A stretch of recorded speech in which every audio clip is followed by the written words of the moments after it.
ಸ್ನೇಹಿತರೆ ನಮಸ್ಕಾರ, ನಾನು ರವೀಂದ್ರ ಜೋಶಿ.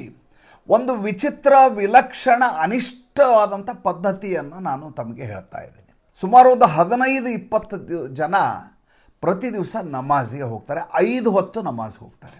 ಈ 15-20 ಜನರನ್ನು ಸ್ವತಃ CISFನ ಸಿಬ್ಬಂದಿಯವರು ಇವರನ್ನು ಒಳಗಡೆ ಕರ್ಕೊಂಡು ಹೋಗ್ತಾರೆ. ಏರ್ಪೋರ್ಟಿನ ಒಳಗಡೆಯಿಂದ ಕರ್ಕೊಂಡು ಹೋಗ್ತಾರೆ. ರನ್ವೇ ಒಳಗಡೆ ಇದ್ದಂಥ ಮಸೀದಿ ಒಳಗಡೆ ಅವ್ರಿಗೆ ನಮಾಜ್ಗೆ ಆಸ್ಪದ ಮಾಡಿಕೊಳ್ಳಾಗತ್ತೆ. ಅಲ್ಲಿ ನಮಾಜನ್ನು ಪೂರೈಸ್ತಾರೆ, ವಜು ಎಲ್ಲ ಮಾಡ್ಕೋತಾರೆ, ನಮಾಜ್ ಮಾಡ್ತಾರೆ. ನಮಾಜ್ ಆದಮೇಲೆ ಅವ್ರದ್ದೇನು ಕಾರ್ಯಕ್ರಮ ಇರುತ್ತೆ ಅದನ್ನೆಲ್ಲ ಮುಗಿಸ್ತಾರೆ. ಅದಾದಮೇಲೆ ಅದೇ CISFನವರು ಇವ್ರನ್ನ ಹೊರಗಡೆ ತಂದು ಪ್ರತಿ ದಿವಸ ಬಿಡ್ತಾರೆ. 15-20 ಜನ, ದಿನಕ್ಕೆ 5 ಸಲ. ಶುಕ್ರವಾರ ದಿವಸ 70 ಜನ ಬರ್ತಾರೆ. 50-70 ಜನ ಬರ್ತಾರೆ. ಇಷ್ಟು ಜನರಿಗೆ ವಿಮಾನ ಪ್ರಾಧಿಕಾರ, ನಾಗರಿಕ ಮತ್ತು ವಿಮಾನಯಾನ ಸಚಿವಾಲಯ ಏನಿದೆ ಅದರ ಪ್ರಾಧಿಕಾರ ಪಾಸ್ಗಳನ್ನು ಇಶ್ಯೂ ಮಾಡಿದೆ. ಆ ಪಾಸನ್ನು ಇವ್ರು ತಂದು ತೋರಿಸ್ತಾರೆ. ಇದು ಆ್ಯಕ್ಚುಲಿ ಸೆಕ್ಯೂರಿಟಿ ಥ್ರೆಟ್ ಇರುವಂಥ ಜಾಗ. ಇದು ಲೆವೆಲ್ 3 ಹೈ ಸೆಕ್ಯೂರಿಟಿ ಝೋನ್. ಇದು ಲೆವೆಲ್ 3 ಹೈ ಸೆಕ್ಯೂರಿಟಿ ಝೋನ್ ಒಳಗಡೆ ಬಯೋಮೆಟ್ರಿಕ್ ಮೂಲಕವೇ ಒಳಗೆ ಹೋಗಬೇಕು, ಹೊರಗೆ ಬರಬೇಕು ಅಂತ ಇರೋದು. ಅದರದೆಲ್ಲವನ್ನು ಕಡೆಗಣಿಸಿ ಇವರನ್ನು ಒಳಗೆ ಕರ್ಕೊಂಡು ನಮಾಜ್ ಮಾಡಿಸಿ ಕರ್ಕೊಂಬರಲಾಗತ್ತೆ. ಇಷ್ಟೇ ಅಲ್ಲ, ಇದರ ಜೊತೆ ಇನ್ನೊಂದಿದೆ. ಒಂದು ರನ್ವೇಯಿಂದ ಯಾವುದೇ ಕಟ್ಟಡ ಇದ್ದರೆ ಅದು 240 ಮೀಟ್ರಿಗಿಂತ ದೂರದಲ್ಲಿರಬೇಕು ಮತ್ತು ಹೆಚ್ಚು ಎತ್ತರದಲ್ಲಿ ಇರಬಾರ್ದು. ಏಕೆಂದರೆ ಅದು ಲ್ಯಾಂಡಿಂಗಿಗೆ ತೊಂದರೆಯನ್ನು ಮಾಡುತ್ತೆ ಅನ್ನುವಂಥ ಕಾರಣಕ್ಕೋಸ್ಕರ. ಆದರೆ ಈ ಮಸೀದಿ ರನ್ವೇಯಿಂದ 165 ಮೀಟರ್ ಪಕ್ಕದಲ್ಲಿದೆ. ಜೊತೆಗೆ 482 ಮೀಟರ್ನಷ್ಟು ಎತ್ತರಕ್ಕಿದೆ. ಅಷ್ಟಾದರೂ ಕೂಡ ಕಳೆದ 1924ರಿಂದ 102 ವರ್ಷಗಳಿಂದ ಇದು ನಿರಂತರವಾಗಿ ಇದೇ ಪದ್ಧತಿಯಲ್ಲಿ ನಡ್ಕೊಂಡ್ಬರ್ತಾ ಇದೆ. ಎಲ್ಲಿಯಾದರೂ ಈ ರೀತಿಯ ಪದ್ಧತಿಯನ್ನು ನೋಡಿದ್ದೀರಾ ನೀವು?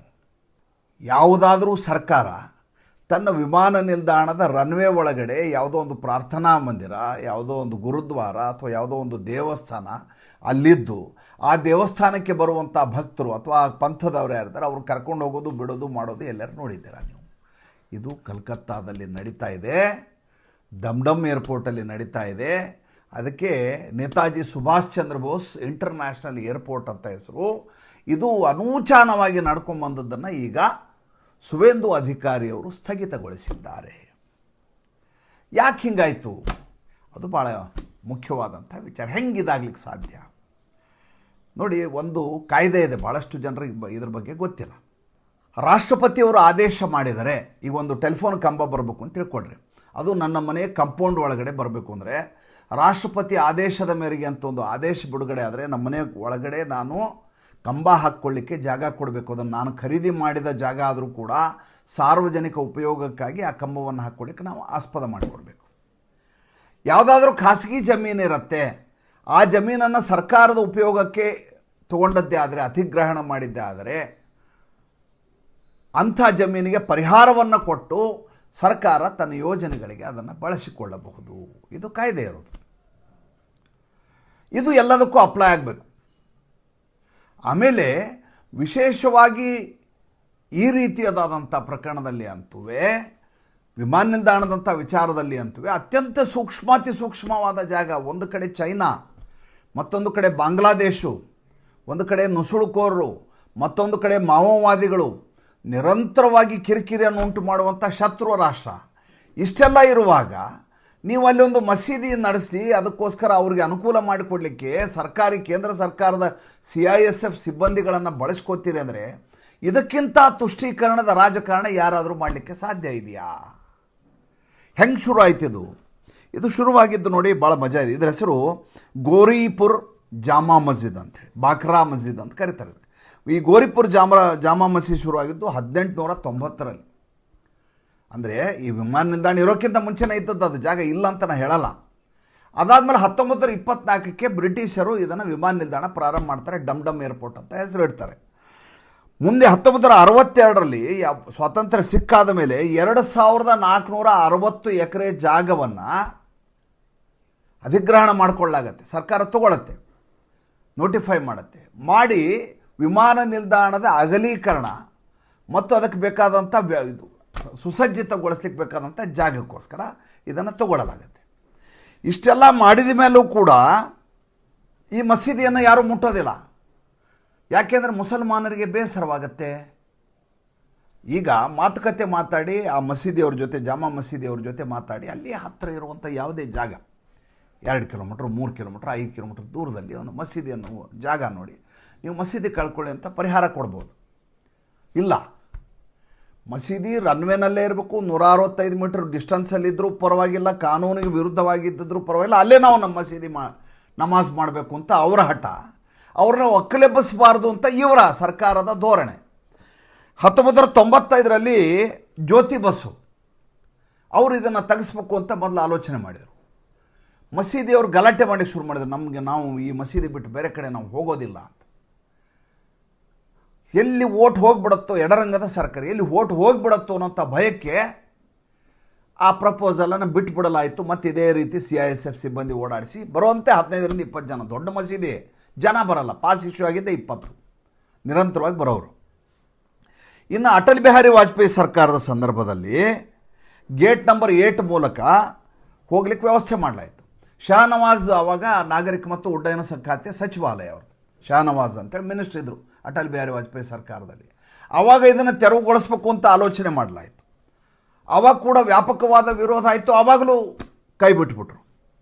ಹಾಗಾದರೆ ಏನು ಮಾಡಬೇಕು ಈಗ ಮುಂದೆ? ಈಗ ಅದನ್ನು ಇನ್ನಷ್ಟು ಮೊದಲೇದಾಗಿ ಅದು ಬ್ಲ್ಯಾಕ್ ಸ್ಪಾಟ್, ಅಲ್ಲಿ landing, instrument landing as well as aeroplane landing ಎರಡೂ ಸಾಧ್ಯ ಇಲ್ಲ ಅಂತ ತಾಂತ್ರಿಕವಾದ ವರದಿ ಇದೆ. ಆದರೆ ಮಸೀದಿ ಇದೆ, ಇದನ್ನು ತೆಗೆಸ್ಲಿಕ್ಕಾಗಲ್ಲ ಅಂತ ಸರ್ಕಾರ ಕೈ ಚೆಲ್ಲಿ ಕೂತಂಥ ಸಂದರ್ಭ.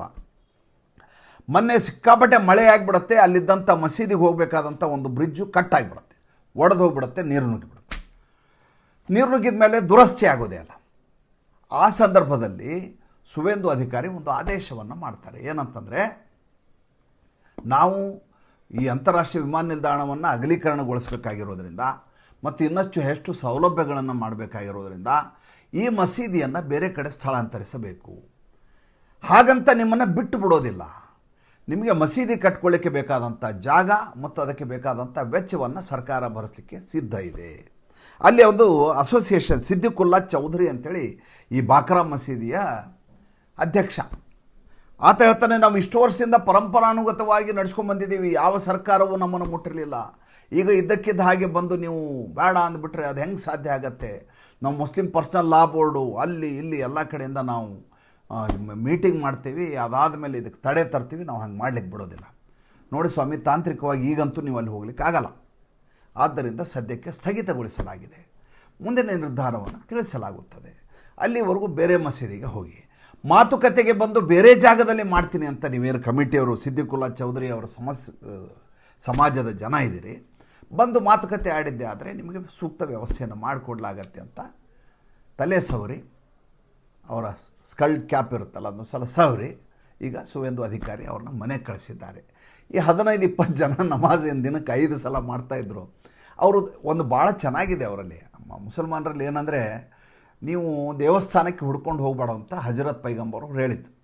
ನೀವು ಕಾಬಾ ಕಡೆ ಮುಖ ಮಾಡಿ, ಮಕ್ಕಾ ಮದೀನಾ ಕಡೆ, ಸೌದಿ ಅರೇಬಿಯಾ ಕಡೆ ಮುಖ ಮಾಡಿ, ಕಾಬಾ ಯಾವ ದಿಕ್ಕಿನಲ್ಲಿದೆ ಆ ದಿಕ್ಕಿನಲ್ಲಿ ಒಂದು ಬಿಳಿ ಗೋಡೆ ಇದ್ದರೆ ಸಾಕು, ಅಥವಾ ಆ ದಿಕ್ಕಿಗೆ ನಿಂತರೆ ಸಾಕು, ಅಲ್ಲಿ ನಿಂತು ನೀವು ನಮಾಜ್ ಮಾಡ್ಬೋದು.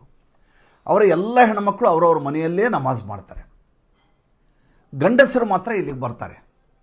ಆಮೇಲೆ ಅವರಲ್ಲಿರೋದೇನೋ ನೀವು ಮಸೀದಿಗೆ ಬಂದು ಮಾಡಬೇಕು ಅನ್ನುವಂಥ ಹಠ ಇಲ್ಲ, ಶುಕ್ರವಾರ ದಿವಸ ಬರಬೇಕು, ಉಳಿದ ದಿವಸ ನಿಮ್ಮ ಮನೆಯಲ್ಲಿ ನೀವಿರುವ ಅಂಗಡಿಯಲ್ಲಿ ನೀವು ಎಲ್ಲಿದ್ದರೆ ಅಲ್ಲಿದ್ದು ನೀವು ನಮಾಜ್ ಮಾಡಿ ಅಂತ. ಇವ್ರು ಹಂಗಲ್ಲ. ನಾವು ಈ ಮಸೀದಿ ಏನಿದೆ ಬಾಕ್ರಾ ಮಸ್ಜಿದು, ಗೋರಿಪುರ್ ಜಾಮಾ ಮಸ್ಜಿದ್ ಅಂತ ಇದ್ರ ಹೆಸರು, ನಾವು ಅಲ್ಲೇ ಹೋಗಿ ಮಸೀದಿ ಮಾಡೋದು. ನಾವು ಅವ್ರದ್ದೊಂದು ಹಠ ಇದೆ, ಏನಂದರೆ ನಮ್ಮದು ಸಾಮ್ಯವನ್ನು ಪ್ರತಿಪಾದಿಸುವಂಥ ಮನಸ್ಥಿತಿ ಅದು. ಫುಟ್ಪಾತಲ್ಲಿ ಮಾಡ್ತೀವಿ, ಯಾಕೆ? ಫುಟ್ಪಾತ್ ನಮ್ಮದು.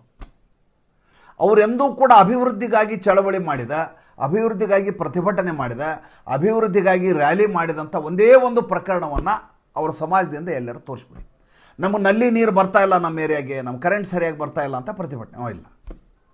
ವೈರ್ ತಾವೇ ಹೇಳ್ಕೋತಾರೆ, ತಾವೇ ಜೋಡಿಸ್ಕೋತಾರೆ, ಯಾರು KEB ಅವ್ರು ಬರ್ಬೇಕಾಗಿಲ್ಲ, ಪವರ್ ಸ್ಟೇಷನ್ ಬೇಕಿಲ್ಲ, ಅನ್ಅಥರೈಸ್ಡ್ ಕನೆಕ್ಷನ್ ಅಂತೂ ಪ್ರಶ್ನೆನೇ ಮಾಡೋ ಹಾಗಿಲ್ಲ. ನೀವು ರಸ್ತೆ ಚೆನ್ನಾಗಿಲ್ಲ ಅಂತ ಗಲಾಟೆ ಇಲ್ಲ. ಧರ್ಮದ ವಿಚಾರ ಬಂದುಬಿಟ್ರೆ ಎಲ್ಲರೂ ಏಕಕಾಲಕ್ಕೆ ಶಿಯಾ, ಸುನ್ನಿ, ತಬ್ಲೀಗಿ ಯಾರ್ಯಾರಿದ್ದಾರೆ ಎಲ್ಲರೂ ಕೂಡ ಬೀದಿಗೆ ಬಂದ್ಬಿಡ್ತಾರೆ. ಇದೇ ರೀತಿಯ ಪ್ರಕರಣವನ್ನು ನಾನು ಹಿಂದೆ ನಿಮ್ಗೆ ಹೇಳಿದ್ದೆ, ನಿಮ್ಗೆ ನೆನಪಿದೆಯಲ್ಲೋ ಗೊತ್ತಿಲ್ಲ. ಹಲ್ದವಾನಿ ಪ್ರಕರಣ ಅಂತ ಹೇಳಿದ್ದೆ. ಭಾಳ ಇಂಟ್ರೆಸ್ಟಿಂಗ್ ಆದಂಥ ಸ್ಟೋರಿ ಅದು. ಭಾಳ ಹಿಂದೆ ನಡೆದದ್ದು, ಒಂದು 3-4 ವರ್ಷ ಆಯ್ತು ಅದು ಮಾಡಿ. ಉತ್ತರಾಖಂಡದ ಹಲ್ದವಾನಿ ಅನ್ನುವಂಥ ಒಂದು ಪ್ರದೇಶದಲ್ಲಿ ಒಂದು ದೊಡ್ಡ ಮುಸಲ್ಮಾನರ ಒಂದು ಊರು, ಸಣ್ಣ ಊರು, 50,000 ಜನಸಂಖ್ಯೆ. ರೈಲ್ವೆ ಅವರ ಜಾಗವನ್ನು ಇವರು ಅತಿಕ್ರಮಿಸ್ಕೊಂಡ್ಬಿಟ್ರು. ಕೋರ್ಟಿಂದ ಆದೇಶ ತರಲಾಯಿಸು, ಒಕ್ಕಲೆಬ್ಬಿಸ್ಬೇಕು ಅಂತಾಯಿತು. ಅಲ್ಲಿ ಮಸೀದಿಗಳಿದ್ವು, ಅಂಗಡಿದ್ವು, ಮನೆ ಇದ್ವು. 50,000 ಜನ ಅಂದ್ರೆ ಒಂದು ಊರು. ಕೋರ್ಟ್ಗೆ ಹೋದ್ರು, ಕೋರ್ಟ್ ಇವರು ವಿರುದ್ಧವಾಗಿ ಆರ್ಡರ್ ಮಾಡ್ತಿದ್ದು. ರೈಲ್ವೆದವರು ಅಗಲೀಕರಣ ಮಾಡ್ತೀನಿ ಅಂತಾರೆ, ಬ್ರಾಡ್ಗೇಜ್ ಮಾಡ್ತೀನಿ ಅಂತಾರೆ, ಅತ್ಯಾಧುನಿಕಗೊಳಿಸ್ತೀನಿ ಅಂತಾರೆ. ಅವ್ರ ಜಾಗವನ್ನು ಅವ್ರು ಬಿಟ್ಕೊಡಲ್ಲ ಅಂದರೆ ಹೇಗೆ ಅಂತ ಕೋರ್ಟ್ ಆರ್ಡರ್ ಮಾಡ್ತಾರೆ. ಸುಪ್ರೀಂ ಕೋರ್ಟ್ಗೆ ಹೋದರು. ಇನ್ನೇನು ನಾಳೆ ಎಲ್ಲ ಕ್ಲಿಯರ್ ಆಗಿಬಿಡ್ಬೇಕು. ಅಲ್ಲಿ ಕಾರ್ಪೊರೇಷನ್ ಹೇಳಾಗಿತ್ತು. ಸುಪ್ರೀಂ ಕೋರ್ಟ್ ಒಂದು ಮಾತು ಹೇಳ್ಬಿಡ್ತು. ಏನಂತ ಹೇಳ್ತು ಅಂದರೆ, ಸಂತ್ರಸ್ತರಿಗೆ ನೀವು ಇದನ್ನು ಕಲ್ಪಿಸಿಕೊಡಲಾರದೆ, ನೀವು ಈ ರೀತಿ ಪುನರ್ ಆಶ್ರಯವನ್ನು ಕಲ್ಪಿಸಿಕೊಡಲಾರದೆ ಹೀಗೆ ಒಕ್ಕಲೆಬ್ಬಿಸುವ ಹಾಗಿಲ್ಲ. ಅವರು ಪರಂಪರಾನುಗತವಾಗಿ 10 ವರ್ಷಗಳಿಂದ ಅಲ್ಲಿದ್ದಾರೆ. ಅವ್ರ ಕುಟುಂಬಸ್ಥರು ಅಲ್ಲಿದ್ದಾರೆ, ಅಲ್ಲೇ ಹುಟ್ಟಿ ಬೆಳೆದವರು ಇದ್ದಾರೆ. ಅವನು ಇದಕ್ಕಿದ್ದ ಹಾಗೆ ಈಗ ಒಕ್ಕಲೆಬ್ಬಿಸ್ಬಿಟ್ರೆ ಅವರು ಎಲ್ಲಿ ಹೋಗಬೇಕು? ಈಗ ನಿಮ್ಮದೊಂದು ಜಮೀನು ಇರುತ್ತೆ, ಜಮೀನಲ್ಲಿ ಬಂದು ಯಾರೋ ಒಂದು ಮನೆ, ಒಂದು ಶೆಡ್ ಕಟ್ಕೊಂಡ್ಬಿಡ್ತಾರೆ. ನೀವು ಕೋರ್ಟ್ ಆರ್ಡರ್ ತರ್ತೀರಿ, ತಂದು ಅದನ್ನ ಖಾಲಿ ಮಾಡಿಸ್ಬೇಕು ಅಂತ ರೆವಿನ್ಯೂ ಆಫೀಸರ್ಸ್ ಹಿಡಿದು ಪೊಲೀಸರು ಕರ್ಕೊಂಬರ್ತೀರಿ. ಅವ್ರು ಕೋರ್ಟ್ ಹೋಗ್ತಾರೆ. ಕೋರ್ಟ್ ಏನು ಹೇಳ್ತಾರೆ ಅಂದರೆ, ನಿನ್ನ ಜಮೀನಲ್ಲಿ ಅವರು ಬಿಲ್ಡಿಂಗ್ ಕಟ್ಟಿರೋದು ತಪ್ಪಿರಬಹುದು, ಆದರೆ ನೀನು ಅದನ್ನು ಖಾಲಿ ಮಾಡಿಸಿದ್ರೆ ಅವರೆಲ್ಲಿ ಹೋಗಬೇಕು? ಅವ್ರು ಬೇರೆ ಕಡೆ ಜಾಗ ತೋರಿಸು, ಅವ್ರಿಗೆ ಜಾಗ ತೋರಿಸಿದ್ಮೇಲೆ ಅವ್ರು ಹೋಗ್ತಾರೆ, ನೀನು ಕಟ್ಕೊ, ನಿನ್ನ ಕೆಲಸ ನೀನು ಮಾಡ್ಕೊ ಅಂತ ಹೇಳ್ದಂಗೆ ಇದೆ ಅದು. ಈ ರೀತಿ ಹಲ್ದವಾನಿನಲ್ಲಿ ಇಡೀ ರೈಲ್ವೆ ಇಲಾಖೆ ಎಲ್ಲ ಜಾಗವನ್ನು ನುಂಗಿ ನೀರು ಕೊಡೋದಾಗಿದೆ.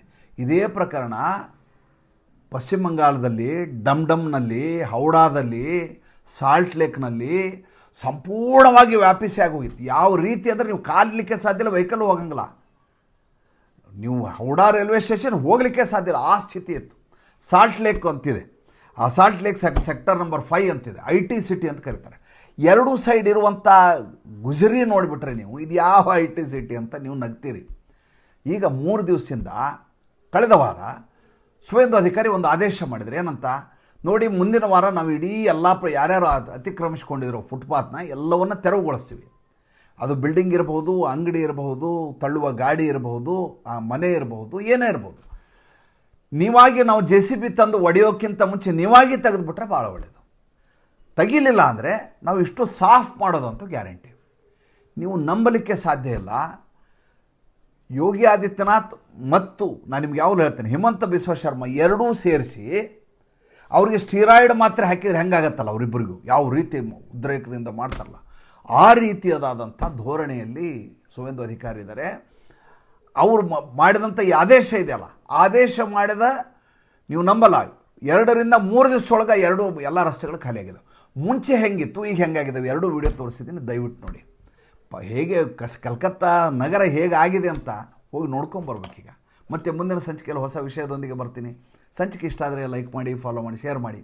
ನಮ್ಮ ಮುಕ್ತ ಪತ್ರಿಕೋದ್ಯಮಕ್ಕೆ ಆರ್ಥಿಕವಾಗಿ ಬೆಂಗಾವಲಾಗಿ ನಮಸ್ಕಾರ.